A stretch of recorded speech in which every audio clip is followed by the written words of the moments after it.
Hello.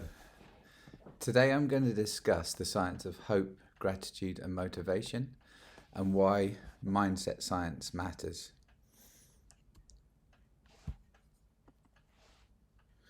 This is positive psychology in practice. The science of hope, gratitude, and motivation is about training the mind just like you train the body. Hope, gratitude, and motivation are daily fuel for your performance. And today we're going to discuss how science can actually strengthen your mindset. Every one of you knows how to train in terms of preparation for performance. The gym work, the work on the pitch, your recovery, your nutrition, your sleep. But here's the thing, your mind needs training just the same way as your body does. And today we're going to look at 3 mental skills that give you an edge: hope, gratitude, and motivation. But before we start, I want you to think back to one of the toughest moments you've ever had in football. Maybe it was an injury, being out the squad, or a period of time where things just weren't clicking, you just weren't getting into that flow state, either on or off the pitch. So what kept you going in those circumstances? And that's what today's all about. So why does mindset science matter? Well, think of positive psychology or performance psychology as training how you think. It's a bit like mental strength coaching. Pressure reveals habits of thought, and the mindset science is your performance edge. It's not about thinking unrealistically positively all the time. It's about understanding how your brain works under pressure and giving you the best chance to perform consistently. And if you have undue pressure from expectations or a mistake or a big moment that you've placed upon yourself, you will fall to default mental patterns and the way you speak to yourself, your self-talk. You'll default to preset patterns that you've probably embedded over a lifetime. However, you can train these habits and patterns and stay composed with the right techniques. If you don't have these techniques in place, what can happen is the stress can take over. So what you're doing today is train the mental side of the same structured way that you train your physical side. Now let's start with the science of hope. So these are very interesting aspects. So there's a quote from one of my favorite films, Star Wars. "Help me, Obi-Wan Kenobi, you're my only hope." It's a famous line. Princess Leia's projected via a hologram from R2-D2. And it's a message to help her find the Jedi Master. So if we start with your own hope, it's not in the sense of a motivational quote, but the scientific sense. In order to have hope, you need goals, you need pathways, and you need more than one pathway. That's very important. And you need agency, which is the belief that you can actually get there and make it happen. High hope athletes don't crumble when plan A fails. They have a plan B, plan C, plan D, and so on. They simply shift without losing momentum. And hope isn't about avoiding setbacks. Setbacks are always going to occur. It's the ability to work through them with purpose. We also have agency, could also be described as expectancy, which is the belief that you can arrive there, and that has a lot to do with your motivation. So how do we build hope in practice? Well, think about a match where your game plan isn't working. The best teams can adapt on the hop. They find a different way to get a goal. They change angles, tempo, or shape.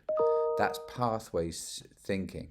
Off the pitch, the same applies. When progress stalls, or if you hit a barrier, hopeful athletes will look for solutions rather than reasons to stop.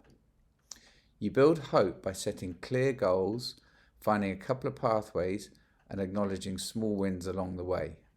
You need to break those goals down into bite-sized chunks, absolutely essential for you to attain them. Hope isn't blind optimism, it's confidence or buoyancy backed up by a plan.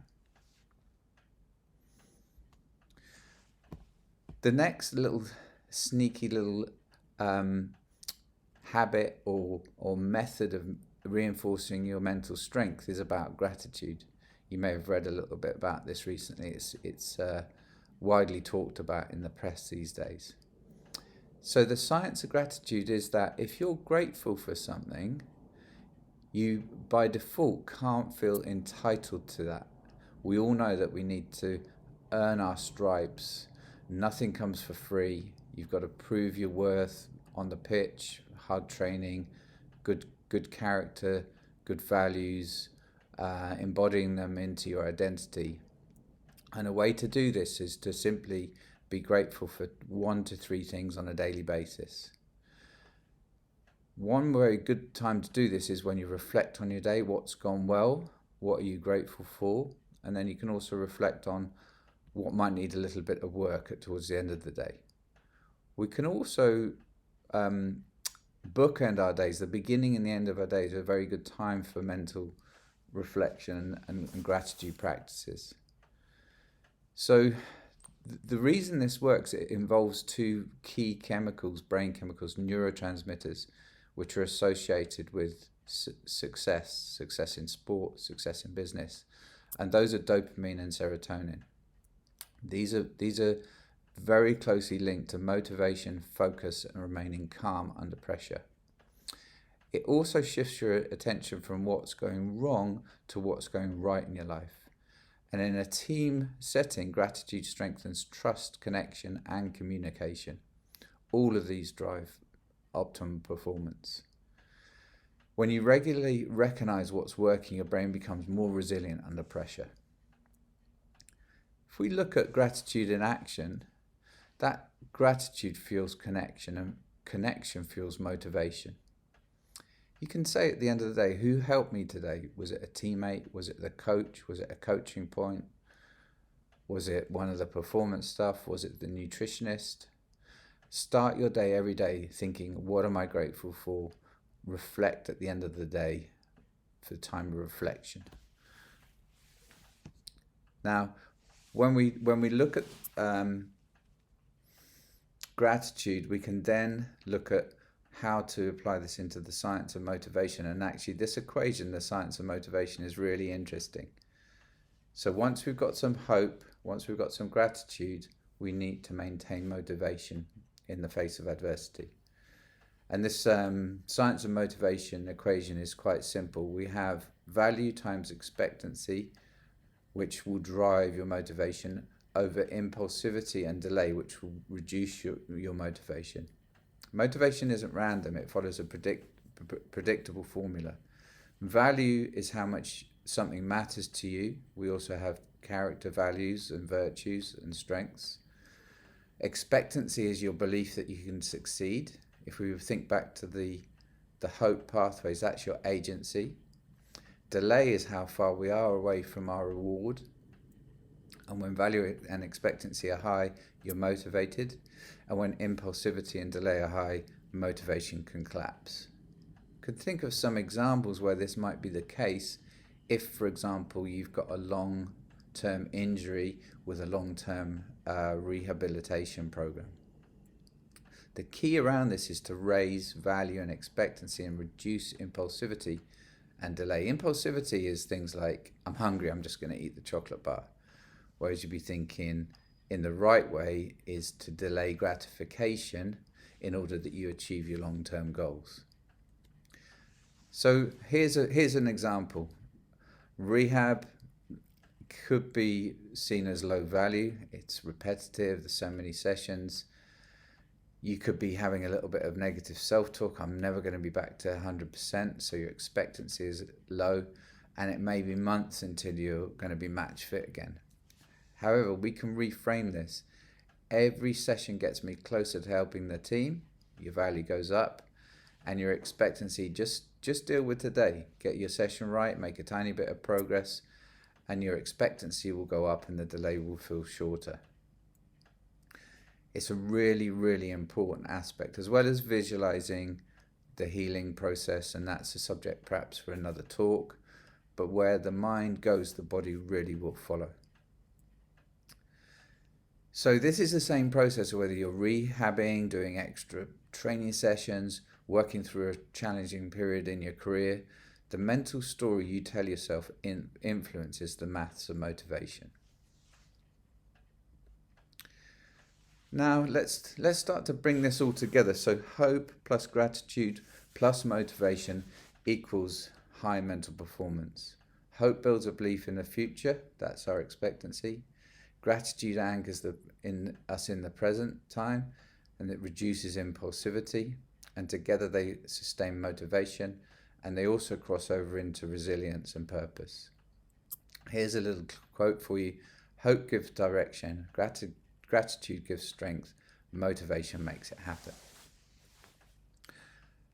Let's have a little think about how we can put this all together into 3 daily habits.